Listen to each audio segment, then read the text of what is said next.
UKలో 1 year masters. No IELTS required up to 5 years visa. High visa success rate. Laddu వివాదం రెండు తెలుగు రాష్ట్రాలనే కాదు దేశవ్యాప్తంగా చర్చలకు దారి తీసింది. అంతేకాదు ఈ వివాదం రోజు రోజుకు ముదురుతోంది. లడ్డూలో ఉపయోగించే నెయ్యిలో కల్తీ జరిగిందంటూ ప్రభుత్వం ఆరోపించడంలో దీనిపై సార్వత్రిక చర్చ జరిగింది. అంతేకాకుండా లడ్డు వివాదంపై చాలా మంది స్పందించారు. పలువురు సినీ సెలబ్రిటీలు కూడా దీనిపై స్పందించారు. ఓ సినిమా ఫంక్షన్ లో లడ్డు గురించి హీరో కార్తీక్ మాట్లాడడం, దానిపై AP deputy CM Pawan Kalyan స్పందించడం, ఆ తర్వాత కార్తీక్ క్షమాపణలు చెప్పడం, మళ్ళీ దానిపై పవన్ స్పందించడం జరిగింది. ఇదిలా ఉంటే ప్రకాష్ రాజ్ పై కూడా పవన్ కళ్యాణ్ సీరియస్ అయ్యారు.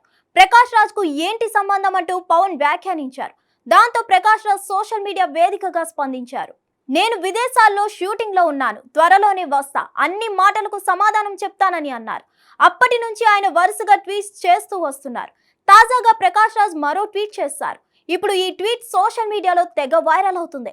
కొత్త భక్తుడికి పంగనామాలు ఎక్కువ కదా, ఇక చాలు, ప్రజల కోసం చేయవలసిన పనులు చూడండి అని రాసుకొచ్చారు ప్రకాష్ రాజ్.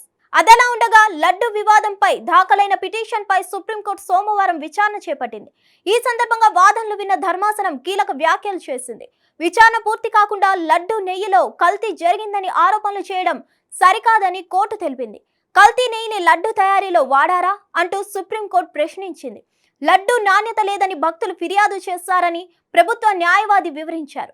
తయారైన లడ్డూల్ని టెస్టింగ్ కు పంపించారా, అనుమానం ఉంటే రెండో అభిప్రాయం తీసుకుంటాం కదా, తిరస్కరించిన నెయ్యిలో మీరు చెప్పిన అవశేషాలు ఉన్నాయా అంటూ ధర్మాసనం ప్రశ్నించింది. హిట్ టీవీ యాప్ ని డౌన్లోడ్ చేసుకోండి. ఇందులో short news, live news, entertainment movies అన్ని అవైలబుల్ గా ఉన్నాయి. Please download hit TV app. Hit TV app hit TV app ని ఫ్రీగా డౌన్లోడ్ చేసుకోండి.